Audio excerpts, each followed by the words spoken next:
Rasulullah.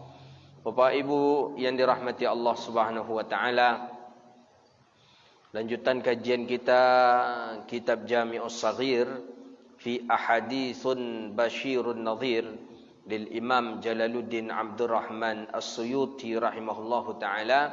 Hadis yang terakhir adalah hadis tentang aku yang paling takut di atas umatku yang besar perutnya, banyak tidurnya dan pemalas, dan sehingga keyakinannya pun menjadi lemah. Itu hadis yang terakhir yang kita baca minggu yang lalu. Masuk kita ke hadis ini. Qala an-Nabi sallallahu alaihi wasallam, hadis dari Muaz ibni Jabal, hadis Imam Hakim di dalam Mustadraknya. Hadis ni hadis sahih. Qala an-Nabi sallallahu alaihi wasallam, akhlis dinaka yakfika. Akhlis dinaka yakfika al-qalilu minal amal. Ikhlaslah dinaka yakfika, agama engkau, yakfika maka mencukupi bagi engkau, akan sedikit minal amal daripada amal. Hadisnya pendek saja, tapi hadis ini hadis sahih. Akhlis dinaka, akhlis dengan sadnya, bersihkan, dinaka atau ikhlaskan daripada agama engkau, yakfika qalilu minal amal, mencukupi di atas engkau oleh sedikit daripada amal. Maksudnya dalam kacamata agama, kalau kita ikhlas, maka yang sedikit pun akan Allah cukupkan itu daripada kita. Itu dalam kacamata agama. Kalau dalam kacamata dunia, yang seketik tetap seketik, yang banyak tetap banyak. Tapi kalau dalam kacamata agama, yang sedikit itu Allah cukupkan untuk engkau. Makanya kalau orang-orang yang dia ikhlas dia dalam yang sedikit, itu adalah cukup untuknya. Maka ada doa ketika kita membaca surat Al-Waqi'ah. Ada doa di awal-awal membaca surah Waqi'ah itu. Setelah membaca surah Al-Waqi'ah itu ada doa. Kita dapat ijazah dari guru kita, Syekh Sufyan Ali. Beliau dari gurunya membaca doa itu setelah membaca surat Al-Waqi'ah. Ada di awal-awal, wa'simni minal harsi wat ta'bi fi talibihi. Ya Allah, jagalah aku ya Allah dari rakus dalam mencarinya harta.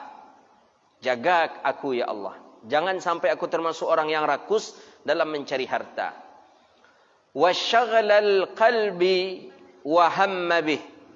Dan jagalah aku ya Allah daripada orang yang sibuk dengan harta. Maksudnya setelah mencari harta, jangan sampai aku ni sibuk hatiku dengan harta. Hati sibuk dengan harta, jangan sampai. Iko nak semayang, tekanang jual rago sawit gini sedang mahal.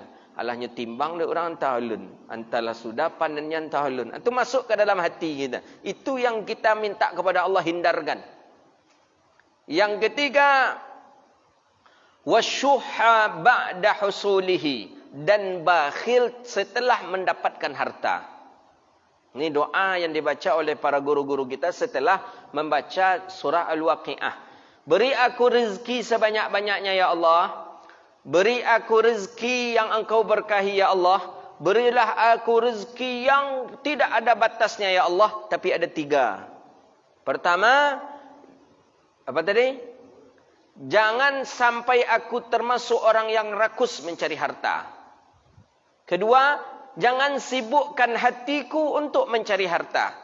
Kalaulah dapat harta itu, jangan sampai sibuklah hati untuk memikirkan harta itu lagi. Yang ketiga, dan janganlah aku bakhil setelah mendapatkan harta. Kebanyakan orang bakhil ketika punya. Kalau tidak punya, naknya kikik lah. Karena tidak ada yang akan dikikirkannya. Tapi ketika lah punya, barunya di situ terasa dia kikir. Malas untuk berbagi, malas untuk mengeluarkannya. Kenapa? Karena itu dia sudah merasa itu adalah miliknya. Maka ini yang dimaksud. Orang yang beriman dalam kacamata agama, Allah cukupkan yang sedikit untuknya. Sedikit tapi dia merasa cukup. Ada orang banyak tapi tidak merasa cukup. Makan sepiring, tidak je konyang baru. Tambah 2 piring, indak je baru. Tambah 3 piring, indak je baru. Ada orang di sampingnya, Makannya itu dengan satu sukatan saja, tapi dia berhenti. Dia merasa cukup. Itulah yang dimaksud. Ad-din qalil yakfika qalil. Orang yang beriman itu Allah cukupkan yang sedikit untuknya.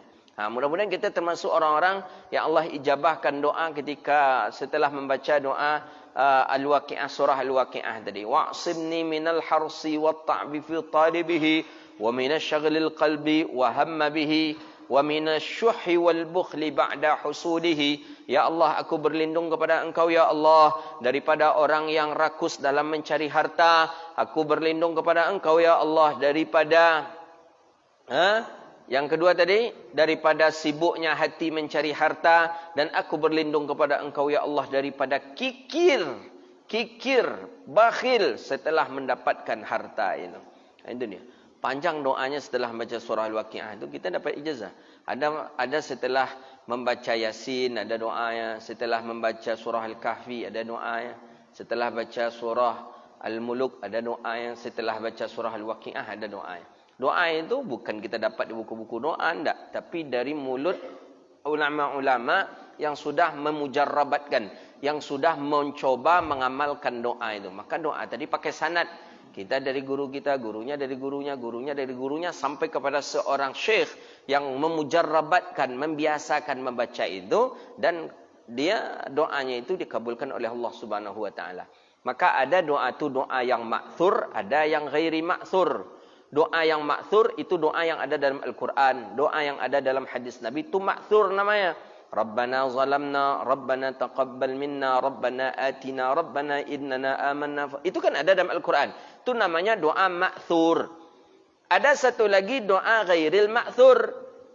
Boleh diamalkan? Boleh. Dia ghairil ma'thur. Ghairil ma'thur ni ada dua. Ada yang memang tidak ada sangkut paut di dalamnya tentang hukum syirik. Ada yang ada hukum syiriknya. Seperti jampi-jampi. Itu doa ghairil ma'thur. Itu tak boleh diamalkan.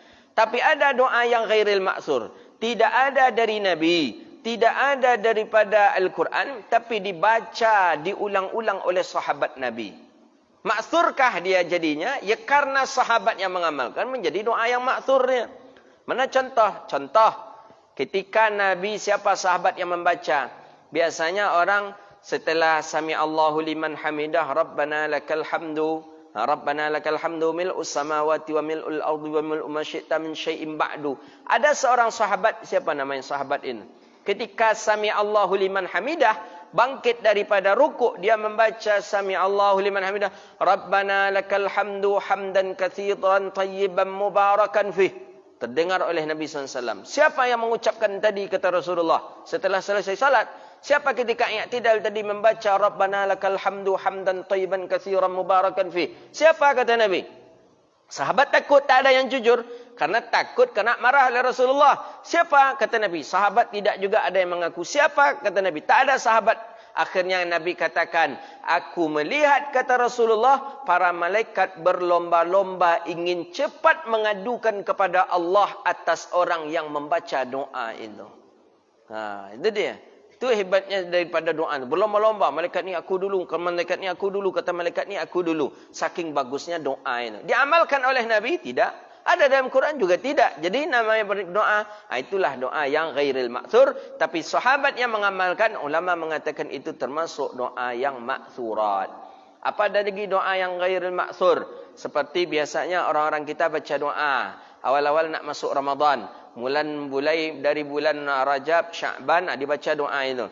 Allahumma barik lana fi Rajab wa Sya'ban wa ballighna Ramadan. Allahumma barik lana fi Rajab wa Sya'ban wa ballighna. Hadis tak menjelaskan, ayat tak menjelaskan. Tapi bolehkah kita membaca? Karena itu adalah merupakan doa yang sudah diujikan, yang sudah selalu dibaca oleh mulutnya orang-orang saleh.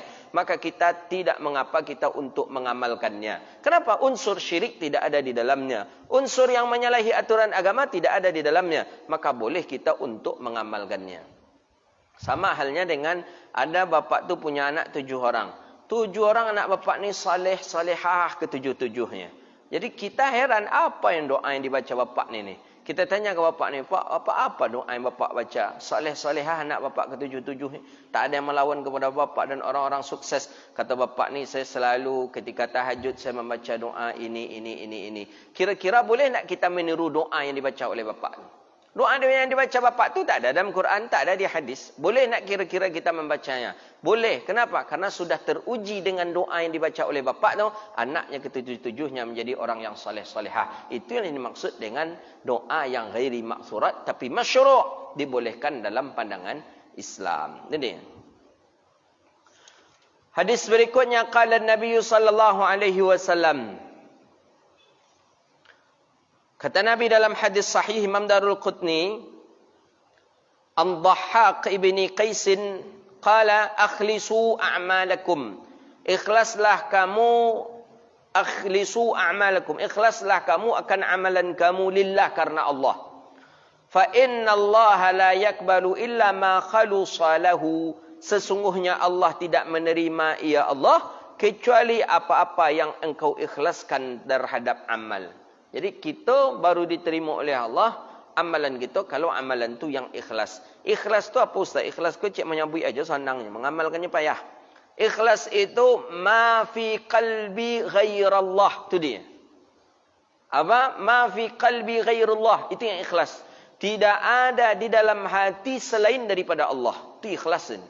Kalau ada je lah ingin dipuji dek mintu, tu Allah ni ikhlasin. Kalau ada je di dalam hati ingin dipuji dek menantu, ingin dipuji dek anak, ingin dipuji dek keluarga, ingin dipuji dek warga, alun ikhlas lah. Masih wallah. Di dalam hati kita selain daripada Allah, maka itu belum ikhlas.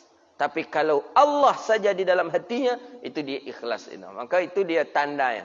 Maka kan sudah disebutkan dalam hasbi rabbi majallallah. Hasbi rabbi Jalla Allah ma fi qalbi ghairullah. Tidak ada di dalam hati selain daripada Allah. Itulah orang yang ikhlas. Hadis terakhir, qala Nabi sallallahu alaihi wasallam, hadis Abi Darda, akhlisu ibadatallahi ta'ala. Ikhlaslah kamu ibadah kepada Allah. Wa aqimu khamsakum. Ikhlaslah kamu dalam mendirikan salat 5 waktu. Wa adduz zakah, dan membayar zakat harta kamu, tayyibatan fi biha anfusakum. Wasumu syahrakum, puasalah kamu setiap bulan. Puasalah kamu syahrakum, pada bulan kamu. Bulan kamu maksudnya Ramadan. Wa hajju baitakum, dan hajilah kamu baitakum, ke rumah kamu. Rumah maksudnya adalah Ka'bah, Baitullahil Haram. Apa kata Nabi? Wa tadkhulul jannata rabbakum, masuklah kamu akan surga Tuhan kamu. Ikhlas kamu dalam beramal, dirikan salat 5 waktu, puasa kamu, tunaikan zakat, haji kamu, maka kamu dijamin masuk surga. Itu maksud dari hadis ini. Tadkhulul jannata rabbakum, maka masuklah kamu akan surga Tuhan kamu. Hadza wabillahi at-taufiq. Inilah hadis, ni 3 hadis kita baca hari ini. Mudah-mudahan bermanfaat dan Allah berkahi kehidupan kita dunia wal akhirah. Rabbana atina fid dunya hasanah wa fil akhirati hasanah wa qina adzabannar. Allahumma faqihna fid din wa 'allimna ta'wil wahdina ila siratikal mustaqim. Rabbana zalamna anfusana wa illam taghfir lana wa tarhamna lanakunanna minal khasirin. Rabbana atina fid dunya hasanah wa fil akhirati hasanah wa qina adzabannar. Wa sallallahu ala sayyidina wa maulana Muhammadin wa ala alihi wa sahbihi ajma'in. Subhana rabbika rabbil izzati amma yasifun. Wassalamun alal mursalin. Walhamdulillahi rabbil alamin. Demikian, assalamualaikum warahmatullahi wabarakatuh.